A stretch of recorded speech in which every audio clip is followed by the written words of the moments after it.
రాష్ట్రానికి పెట్టుబడులను ఆకర్షించడానికి పరిశ్రమలను ఏర్పాటు చేసేలా పారిశ్రామికవేత్తలను కన్విన్స్ చేయడానికి ఆంధ్రప్రదేశ్ ముఖ్యమంత్రి చంద్రబాబు నాయుడికి జస్ట్ 5 నిమిషాలు చాలు.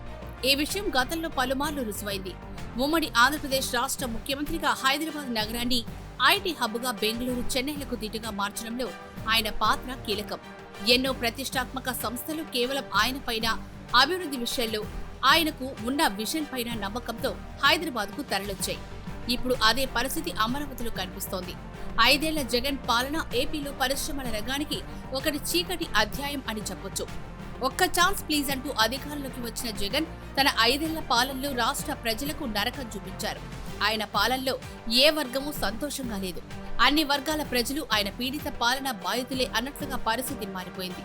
అంతకుముందు చంద్రబాబు పాలనలో అంటే 2014 నుంచి 19 మధ్య కాలంలో రాష్ట్రంలో పెట్టుబడులు పెట్టేందుకు వచ్చిన పలు పరిశ్రమలను జగన్ తన విధానాలతో రాష్ట్రం నుంచి తరిమేశారు. దీంతో జగన్ హయాంలో రాష్ట్రానికి కొత్తగా పరిశ్రమల సంగతి అలా ఉంచి ఉన్న పరిశ్రమలే తరలిపోయే దౌర్భాగ్య పరిస్థితి నెలకొంది. 5 ఏళ్ల జగన్ పాలనకు చరమగీతం పాడుతూ 2024 ఎన్నికల్లో ఆంధ్రప్రదేశ్ ప్రజలు చారిత్రాత్మక తీర్పునిచ్చారు. దీంతో చంద్రబాబు నాయకత్వంలో తెలుగుదేశం కూటమి ప్రభుత్వం కొలువు తీరింది.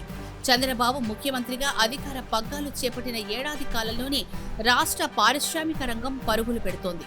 ప్రపంచ వ్యాప్తంగా ప్రముఖ సంస్థలని తమ కార్యకలాపాలు ఏపీలో కూడా ప్రారంభించేందుకు క్యూ కడుతున్నారు. చంద్రబాబు ప్రభుత్వం అధికార పగ్గాలు చేపట్టిన ఏడాది కాలంలోనే రాష్ట్రానికి లక్షల కోట్ల రూపాయల పెట్టుబడుల వరద వచ్చిందంటే అది సిబిఎన్ పై ఉన్న నమ్మకమే కారణం అనడంలో సందేహం లేదు.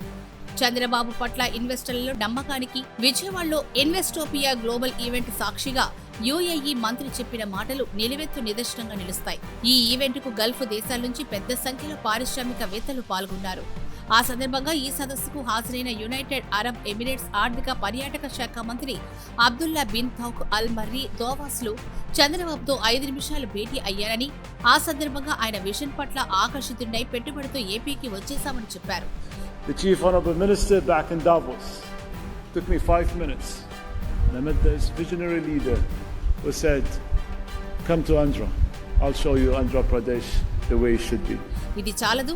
రాష్ట్ర ప్రగతి, రాష్ట్ర అభివృద్ధి పట్ల చంద్రబాబుకి ఉన్న విజన్కు, చిత్తశుద్ధికి యుఏఈ తన ఆర్థిక వ్యూహాల్లో భాగంగా పర్యాటకం, సాంకేతికత, ఇతర రంగాల్లో ఆంధ్రప్రదేశ్లో పెట్టుబడులు పెట్టనున్నట్లు ఆయన తెలిపారు.